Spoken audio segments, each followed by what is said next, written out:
యువ హీరోయిన్లకు తానేమీ తక్కువ కాదనే రేంజ్ లో సీనియర్ నటి శ్రీదేవి అందం ఉట్టిపడుతున్నది.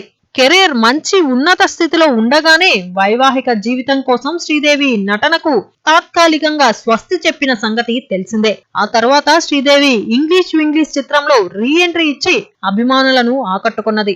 ఇటీవల వచ్చిన మామ్ చిత్రంలో నటనతో అందాల తార అదరకొట్టేసింది.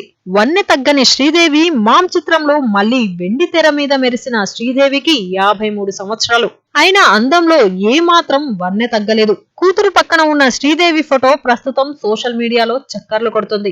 ఆమెను చూస్తే యువ హీరోయిన్ లా కనిపిస్తున్నది. మరో సినిమాతో రెడీ అవుతున్న శ్రీదేవి ఇంగ్లీష్ వింగ్లీష్ మామ్ చిత్రాల సక్సెస్ తర్వాత శ్రీదేవి మంచి జోరు మీద ఉన్నది. అమెరికా విహారయాత్ర నుంచి తిరిగి రాగానే మరో చిత్రానికి పచ్చ జెండా ఊపటానికి సిద్ధంగా ఉన్నట్లు బాలీవుడ్ పత్రికల కథనం. తన చిత్రాలకు ప్రేక్షకాదరణ ఎక్కువగానే ఉండటంతో వరుస చిత్రాలను చేయాలని శ్రీదేవి నిర్ణయించుకున్నట్లు తెలుస్తుంది. ఇదిలా ఉండగా శ్రీదేవి కూతురు జాహ్నవి బాలీవుడ్ ఎంట్రీకి సిద్ధమవుతుంది.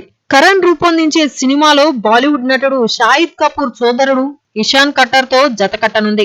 ఈ చిత్రం the fault in our stars అనే చిత్రానికి రీమేక్. బాలీవుడ్ ఎంట్రీకి ముందు పార్టీలు పబ్లకు వెళ్లటం తగ్గించాలని జాహ్నవి కపూర్ కు ప్రముఖ నిర్మాత దర్శకుడు కరణ్ జోహర్ ఇటీవల వార్నింగ్ ఇచ్చినట్లు వార్తలు వెలువడ్డాయి. జాహ్నవిని శ్రీదేవి దంపతులు కూడా హెచ్చరించినట్లు సమాచారం. ఇలాంటి పరిస్థితుల నేపథ్యంలో జాహ్నవి బాలీవుడ్ ఎంట్రీకి సిద్ధమవుతుంది.